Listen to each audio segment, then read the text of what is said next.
I shouldn't be here. Army 6413157, requesting clearance through your traffic area, over. Mayday, Mayday, Army 6413157, experiencing failure. I was told to stay behind. Negative on survivors from our position. They never came back.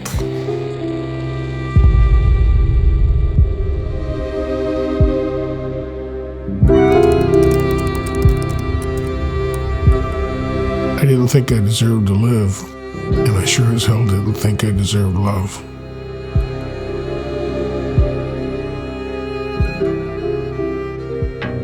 A friend of mine and I always like to go out to Fort Sam because there's a library and a movie theater and swimming pool. But I was really careful about what I was doing because my dad was Army. He was stationed there at Fort Sam, and he'd always told me that if I was on the post, I better not do anything to get stopped, period. I was a young 19-year-old military policeman, so we're out on patrol and a car pull up to the red light, and my partner and I were actually kind of hoping they'd make an illegal left turn, but didn't. She went through the green light just perfect, but I thought, well, she looks really interesting. I said, I think we better go check her out. And I look in my rearview mirror and I see these lights going. Of course, immediately, I'm tensed up, and my friend says, "Don't stop." I said, well, I have to stop. One comes up to my window, and I roll my window down, and it was Larry, and he's standing there with this big bright smile, blue eyes, and I was struck, but I was scared. We talked for a few minutes, and I invited her to a concert. We weren't really supposed to do that. You don't try to make dates with people we pull over, but that was our intent. So she turned me down, which was disappointing because I had really good concert tickets. I think it was Led Zeppelin.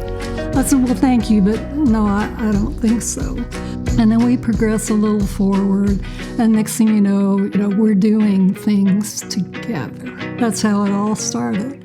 And I knew pretty quickly that I'd met my soulmate. She was a good girl. I wasn't used to that. And I really like that. She just seemed to be like what I wanted out of life. The early years were good. They were very lean, but we were young and just having fun together. Then he got orders to Belgium. Very nice job, NATO security. Here I am in a foreign country. We didn't have any family there, no friends, and Larry had to work. After a while, I got homesick. I felt isolated. And then Larry was having these nightmares.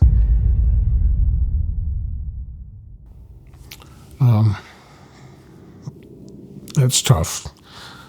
It was on May 10th, 1972. I'd been working on DLT for 2, 3, 4 weeks. I need a break. I manned radios, gave security briefings. So it was an important job, and the lieutenant kept telling me that we can't do without you. We really can't have you going on R&R right now.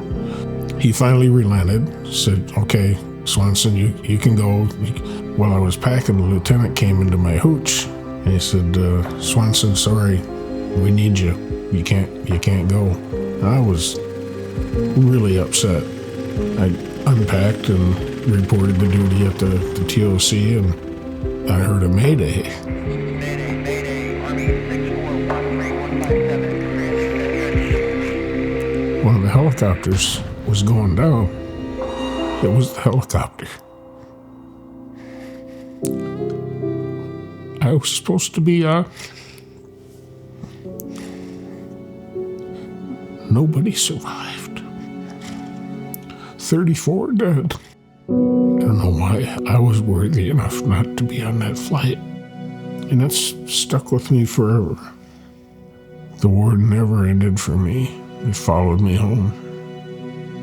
Being a daughter of a veteran who also was a Vietnam vet, I learned very quickly at home, you just didn't ask questions. There were several other things that happened in Vietnam that caused me a lot of pain and suffering, I think. That's the main one because I didn't die that day, and I always kind of felt like a piece of me did. The early years were good, The last year and a half, not so much. We reached a point to where it broke us. Eventually, we ended up getting a divorce. I thought I'd lost him forever. I really did. After the divorce, I succumbed to self-medication, depression. 17 and a half years living in an apartment by myself. For many years, I thought no one cared. I just made myself believe that. Someone at the VFW talked to me about service dogs helping veterans. So I started looking into that. Found out there's a 3 to 5 year waiting list. I didn't think I'd be here 3 to 5 years.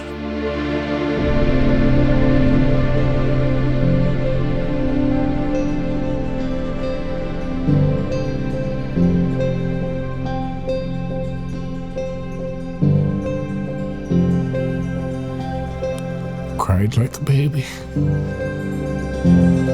Someone cared.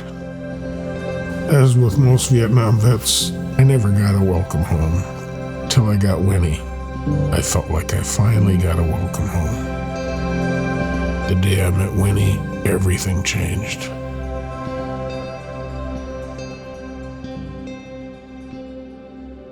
I retired. I have this enormous amount of pictures. Well, I thought I need to go ahead and digitize all that.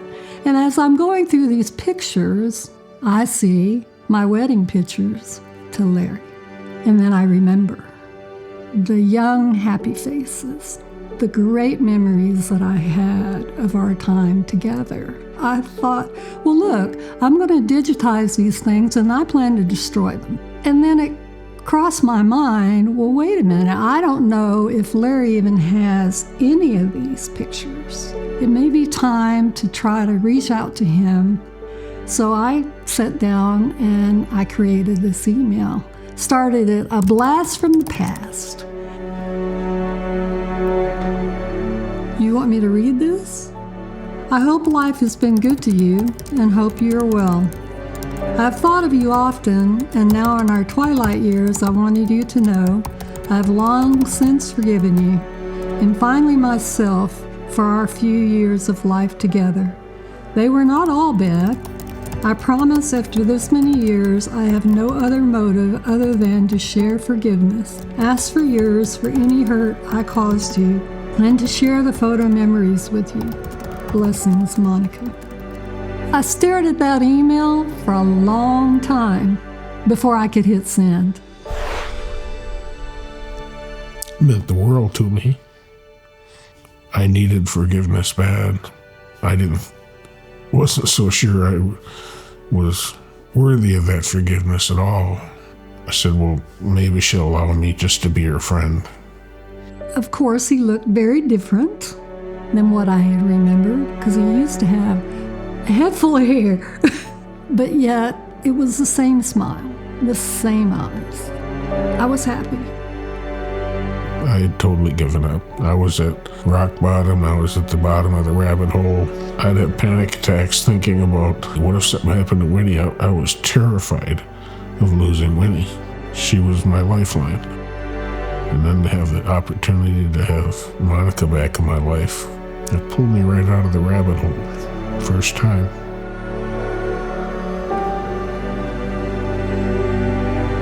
I remember the first time we talked on the phone. I had tears in my eyes because hearing her voice, it was like the last time I heard it was yesterday. That Texas thing. Yeah, she doesn't think she has an accent.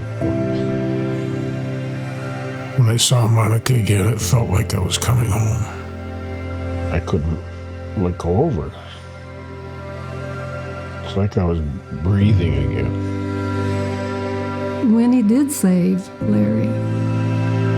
And once she saved him, it saved us. I don't think that he 100% believes that he's worthy. But he is. You are worthy. Just the fact that I have you and that I have Winnie, all the people at Custom Canines, amazing people at AWI that didn't even know me, and look what they gave me. It's unfair probably for me to say I don't feel worthy, because I'm showing that almost every day now. I'm trying to get over that. You come a long way. Yeah. It's never too late to heal. And it's never too late for love.